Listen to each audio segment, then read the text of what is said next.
जय हिंद दोस्तों, आप सभी का अपना चैनल राज मात्सवाला में आप सभी का स्वागत है। आइए देखते हैं, हम लोग पढ़ते एसएससी जीडी कांस्टेबल का प्रीवियस क्वेश्चन।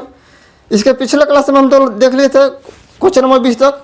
सेट नंबर है 14/2/2019 का पिछड़ा तृतीय शिफ्ट का प्रश्न। दोस्तों आप लोग से अनुरोध है, कृपया वीडियो को पूरा देखें, जो भी कमियाँ देखें अपना कमेंट सेक्शन सुझाव जरूर दें। देखिए देखते हैं क्वेश्चन नंबर 21 से, प्रश्न संख्या 21। प्रश्न 21 क्या कर रहा है? 4500 रुपये की एक राशि चक्रवृद्धि ब्याज की दर से उधार दी जाती है। यदि वार्षिक ब्याज दर 10% है तो 3 वर्षों के पश्चात धनराशि क्या होगा? एक राशि है, कितना है? 4500 रुपया। मेरा मूलधन कितना है? 4500 रुपया। मेरा दर रेट कितना है? प्रतिशत दर कितना है? 10%। 10%। टाइम कितना दिया है? 3 साल। टाइम कितना दिया है? 3 साल। अब इसमें CI अगर जोड़ेंगे, मेरा CI अगर अलग से भी निकाल कर इसमें जोड़ दें, मेरा अमाउंट चलेगा, जो मिश्रधन चलेगा। चाहे डायरेक्ट हम मिश्रधन भी निकाल सकते हैं, मिश्रधन निकाल सकते हैं। मिश्रधन में पूछ रहा है, अमाउंट पूछ रहा है, तो इसके लिए क्या करेंगे? देखिए इस या तो आपको 10% का 3 साल का थी परसेंटेज दर याद है तो कोई जल्दी निकलेगा। 3 साल का चक्रवृद्धि ब्याज क्या होगा? 10% मेरा ब्याज है तो 3 साल में 33.1%। 33.1%। 3 साल में 10% के ब्याज की दर से 3 साल में चक्रवृद्धि ब्याज कितना होगा? 33.1%। ठीक है, इसका 4500 का 33.1% निकाल कर मेरा चक्रवृद्धि ब्याज निकल जाएगा, उसमें इसको जोड़ दीजिएगा तो मेरा अमाउंट निकल जाएगा। या और 33.1% को और डायरेक्ट अमाउंट निकालना है तो 133.1 से गुना कर दीजिएगा, मेरा निकल जाएगा। ठीक है, देखिए पहले चक्रवृद्धि ब्याज नहीं थी, पहले निकालते हैं। 4500 राशि है तो 3 साल में 10% ब्याज दर से मेरा ब्याज कितना होगा? 33.1%। जब परसेंटेज चिन्ह हटा तो बटा में 100 आएगा, 0 से 0 कैंसिल, 0 से 0 कैंसिल। इसे 45 को 331 में 45 से गुना करते हैं, कितना आएगा? 5 5 15, 15 1 16, 4 4 3 12, 12 1 13, कितना आएगा? 5 9 8 4 1। पॉइंट एगो है तो पॉइंट से हटा थी, दशमलव के बाद एक अंक के बाद पॉइंट तो पॉइंट बैठाएगा तो 1489.5। मेरा चक्रवृद्धि ब्याज कितना आया? 1489.5। और इस समय मेरा मूलधन कितना? तो अमाउंट बराबर क्या होता है? P प्लस जब CI है तो CI हो, तो जिसे जोड़ेंगे तो 4500 में हम 1489 जोड़ेंगे 0.5, तो मेरा अमाउंट चलेगा कितना? 5 9 8 9 5 5989.5। 5989.5। ठीक है, ऑप्शन नंबर 5989.5 ऑप्शन नंबर है। ठीक है, या इसका गुणन विधि से भी हम इसको निकाल सकते हैं।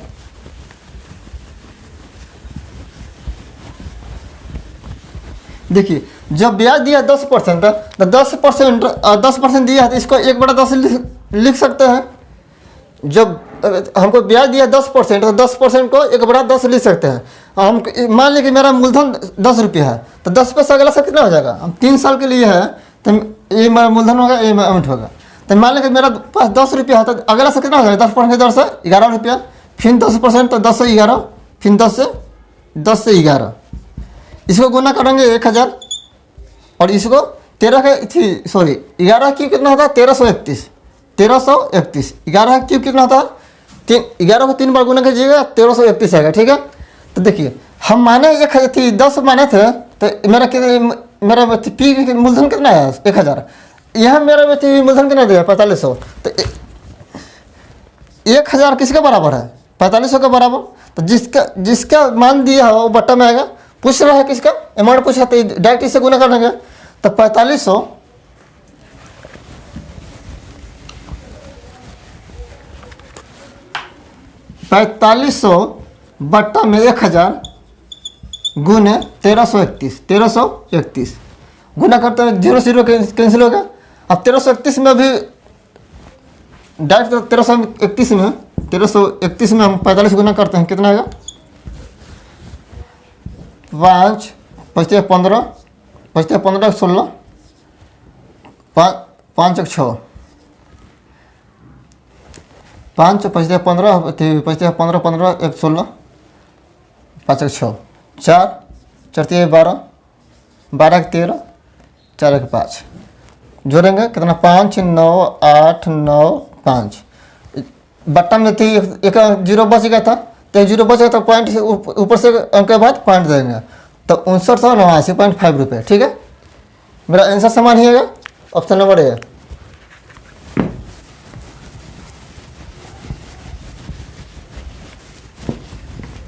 देखिए इसमें कुछ चक्रवृद्धि ब्याज में कुछ परसेंटेज रिपीट होता रहता है, तो देखते हैं पहले 5% 10% दूंगा है, थोड़ा बहुत सिंपल भी है, इसको याद रहेगा तो निकालने में आसानी जल्दी निकलेगा। देख, और 5% का दर है, एक 10% दर है, दोनों देख लेते हैं। तो 5% के दर से और 10% दर से, तो दो वर्ष के बाद चक्रवृद्धि ब्याज क्या होगा? 5% दर है तो 2 साल में 2 साल बाद चक्रवृद्धि ब्याज क्या होगा? तो 10.25%। ठीक है, 3 साल में कितना होगा? तो 15.7625। पॉइंट के बाद एक ही अंक पढ़ा जाता है। ठीक है, 2 साल में 10% की दर से चक्रवृद्धि ब्याज क्या होगा 2 साल का? तो 21%। 2 साल में 21% और 3 साल में 31.1%। ठीक है,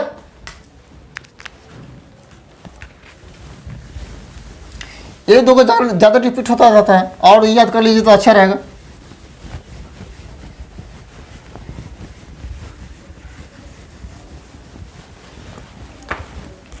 देखते हैं 22 नंबर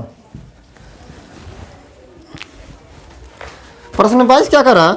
दो संख्याओं का अनुपात 13:20 है। यदि उनके मध्य का अंतर 189 रुपये है तो दोनों संख्याओं के में छोटी संख्या क्या है? देखिए यहाँ दो संख्या है, संख्या 1 और संख्या 2। एक का रेशियो 13:20 कह रहा। प्रश्न क्या कर रहा है? दोनों का अंतर 189 रुपये है। दोनों का अंतर देखिए, यहाँ रेशियो में कितना अंतर है? रेशियो में 7 अंतर है, संख्या में 189।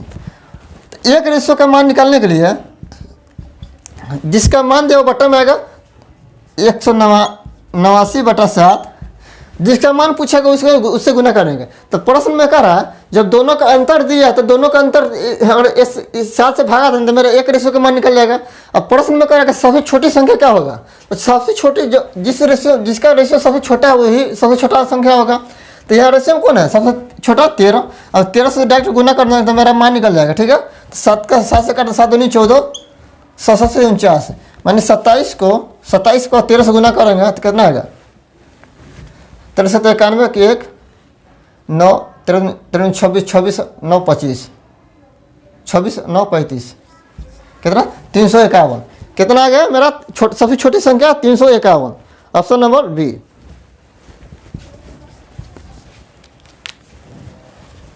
आइए दोस्तों देखते हैं क्वेश्चन नंबर 23। इस कुछ ग्राफ दिया है, उसमें पूछ रहा है कि प्रश्न क्या करा?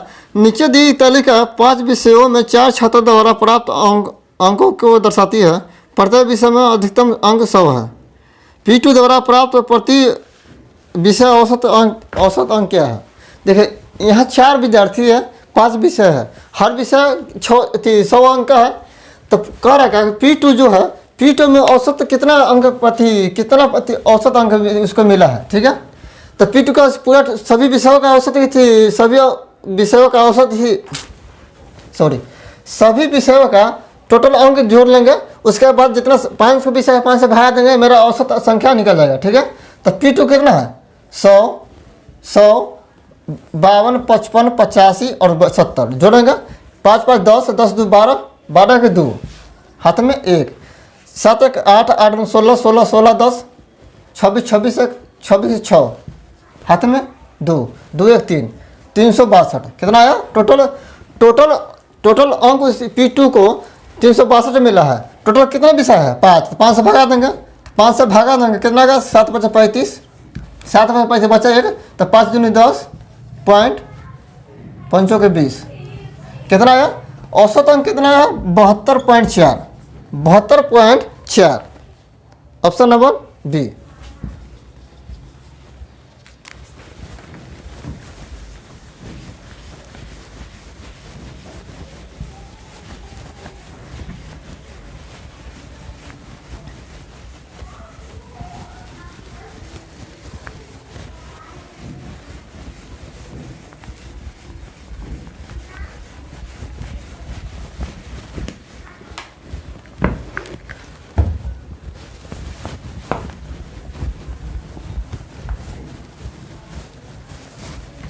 देखते हैं क्वेश्चन नंबर 24।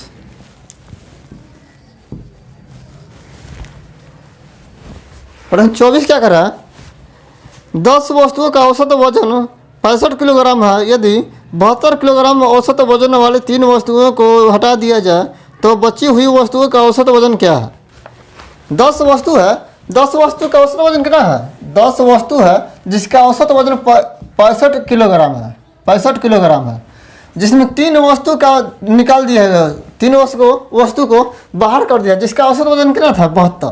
72 kg। ये तो एक तरीका का पूरा को टोटल को गुना करके और इसका थी इसको 3 से गुना करके और इसको मान घटा दीजिए तो बचा हुआ संख्या कितना है? बचा हुआ संख्या 7 संख्याओं का औसत मेरा टोटल अंक आ जाएगा। उससे 7 से भगा दीजिए मेरा, उसका 7 संख्या का औसत निकल जाएगा। देखते हैं 65 को और 10 गुना करके कितना है? 650। 65 को और 10 से हम गुना करिए तो कितना है? 650।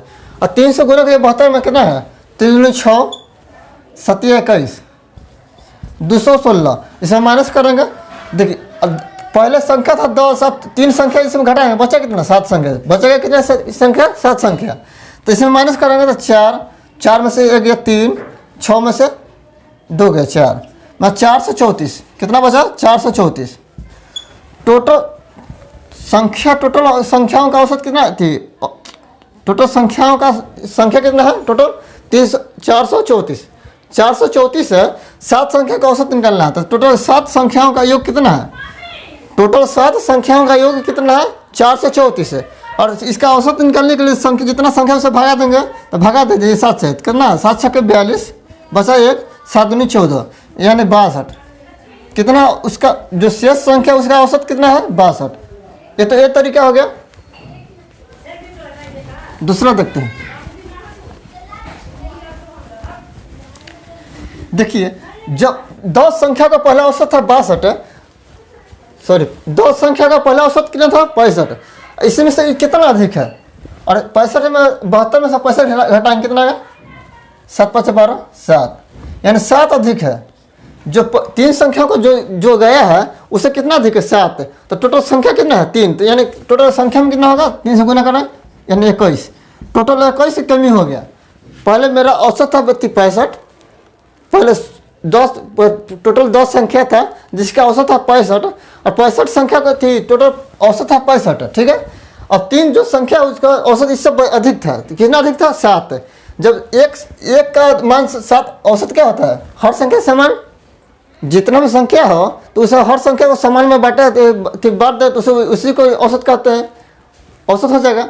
हमारा 10 संख्या है, 10 संख्या में थी 10 कलम है, चाहे 10 रुपये है, हमको 5 आदमी में बांटना है। कितना का? 2। ये मेरा 2 क्या हो गया? सभी में 2 सभी में बांट रहे हैं तो ये मेरा औसत हो जाएगा। जो 65 है तो 65 से कितना अधिक है? 7 यानी 7 अधिक है या 7 इससे ज़्यादा गया है। पहले मेरा औसत था 65, ये औसत मेरा 72 है। 3 संख्या का औसत 72 है यानी इससे कितना 7 जो है वो अधिक गया है, इससे 7 अधिक है यानी 7 इससे कमेगा। ठीक है। टोटल संख्या कितना है? 3 यानी 7 21। टोटल संख्या में मेरा कमी कितना हो गया? 21। मेरा 65 पहले औसत था 65, जिस अब संख्या में कितना कमी है? 3 21। संख्या में 21 कमी हो रहा है और हमको ये मेरा 10 संख्या का औसत है। और जब संख्या में शेष संख्या कितना बचा? 7। जो 10 संख्या में 3 चला गया तो शेष कितना बचा है? 7। अब 7 से भगा देंगे तो 7 21 यानी औसत में 3 की कमी होगा। तो पहले 65 था, औसत में 3 की कमी होगा, कितना है? 62। अब कितना है? जो शेष संख्या बचा है उसका औसत कितना है? 62।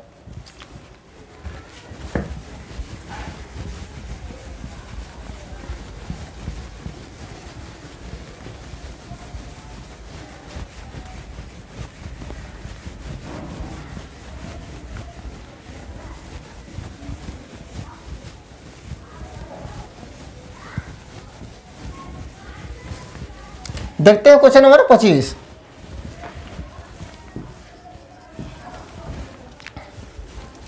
प्रश्न 25 क्या कर रहा है? ऐसी सबसे बड़ी संख्या क्या है जिसमें 52 तथा 104 को विभाजित करने पर क्रमशः 4 तथा 8 शेष बचे? देखिए 2 संख्या है, 52 संख्या है और 104 संख्या है।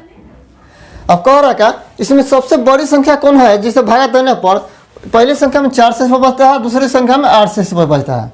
पहली संख्या में 4 से 100 बचता है, दूसरी में 8 है।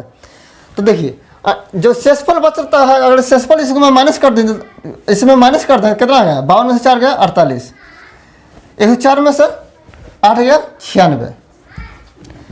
जो ये मेरा संख्या है ये मेरा पूरा पूरा कटना चाहिए, और पूरा मेरा 52 संख्या है, 52 में से 4 घटा दिए तो मेरा जो संख्या मेरा निकला वो जो भी संख्या उसे पूरा पूरा कटना चाहिए। ठीक है, 104 है, 104 में से शेषफल घटा दिए तो बचा कब ना 96। यानी ये जो भी संख्या मेरा आएगा उससे पूरा पूरा ए भी कटेगा, ए भी कटेगा। तो सबसे बड़ी संख्या क्या हो सकता है, एचसीएफ नहीं होगा, उसका एचसीएफ होगा। तो देखिए इसका एचसीएफ 48 से इसमें काटा है 48। देखिए इसका एक तो तरीका है एचसीएफ निकालने के लिए, इसका अंतर निकाल दीजिएगा। तो अंतर निकाले कितना आएगा, 8 में 16, 8 में से 4 के 4 48। और ये तो मेरा छोटा संख्या है तो ये निकल जाएगा कि 48 का एचसीएफ कितना होगा 48, इसका एचसीएफ कितना होगा 48 है। और बड़ी संख्या आ जाए, कभी 4 अंक 5 अंक का संख्या आ जाए तो उसका एचसीएफ निकालने का क्या तरीका है, इसका अंतर कोई भी दो संख्या का अंतर लेंगे, जो भी अंतर आएगा तो इसका गुणज, इसका गुणनफल ही इसका एचसीएफ होगा। ये जरूरी नहीं है कि जितने अंतर है उतना ही आएगा, इसका 2 भी आ सकता है, 4 भी आ सकता है, 8 भी आ सकता है, मगर इसके गुणज ही जो भी इसका गुणनफल आएगा ना वही एचसीएफ होगा। अब देखना पड़ेगा जो भी संख्या आ रहा है उसे पूरा पूरा कट रहा है कि ना। और मेरा अंतर 48 है तो 48 से ए भी कट रहा है, 48 से ए भी कट रहा है, तो मेरा एचसीएफ कितना आ जाएगा 48। 48 ऐसी संख्या है जिसके 52 में काटने में 4 से 100 बचेगा, और 104 में से भागा 104 में भागा देने पर 8 से 100 बचेगा। ठीक है दोस्तों, अब अगला क्वेश्चन देखेंगे नेक्स्ट क्लास में। धन्यवाद।